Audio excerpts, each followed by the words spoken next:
मैं आपके सामने कुछ तथ्य बता देना चाहती हूं, क्योंकि इसको सिर्फ सरसरे तौर पर यह कह देना कि हम किसी रिपोर्ट के आधार पर यह बात कर रहे हैं, यह सर्वथा गलत है। हमने एक पैटर्न देखा है, उस पैटर्न को आपके सामने दो एग्जाम्पल्स जो रीसेंट है उससे बताया, ऐसे तमामों एग्जाम्पल्स हैं। इस देश के प्रधानमंत्री, और ये हमारा डेटा नहीं है, ये ट्विटर का डेटा है, इस देश के प्रधानमंत्री के 60% फॉलोअर्स जो हैं वो फर्जी हैं, इसके बारे में कोई चर्चा नहीं है।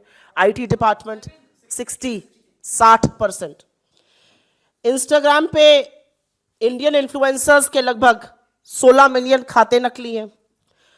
रिपोर्ट में बताएगा कि करीब 18,000 ट्विटर अकाउंट बीजेपी के फेक न्यूज फैलाते हैं। 18,000 ट्विटर अकाउंट हैं जो उसको एम्पलीफाई कर रहे हैं। ये किसके ट्विटर अकाउंट है? ये किसने खोले हैं? ये कौन संचालित कर रहा है? ये बीजेपी के फेक न्यूज सरगना टीम फैला रही है या ये इजराइल की कंपनी इनकी मदद कर रही है? ये तो बताना ही पड़ेगा। और सबसे बड़ी बात इसमें यह है, जो आपने पूछा हम क्या चाहते हैं, हम ये चाहते हैं कि सरकार अपनी चुप्पी तोड़े। आप पेगासस पर भी चुप रहेंगे, आप इस पर भी चुप रहेंगे, तो आपकी भूमिका क्या है लोकतंत्र को बचाने की?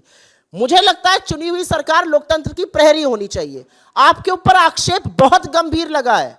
आपके ऊपर आक्षेप लगा है कि जिन 30 देशों में लोकतंत्र के साथ खिलवाड़ एक कंपनी कर रही है, उसमें से एक हिंदुस्तान भी है। हिंदुस्तान की सरकार के पास ये लिबर्टी नहीं है कि वो चुप रहना, ये लग्जरी है।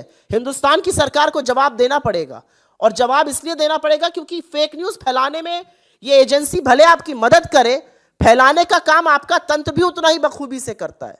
और जैसा कि पवन जी ने कहा कि अफवाह को एक तरह से आप मिलिटराइज कर रहे हो उस अफवाह को, आप किसी रूमर को, किसी अफवाह को एक तरह से वेपनाइज कर रहे हैं, और उसके चलते बहुत सारी दुष्परिणाम देख रहे हैं हम समाज में। तो इस पर सवाल कैसे नहीं पूछा जाएगा? This impacts India's electoral process directly and there should be a probe.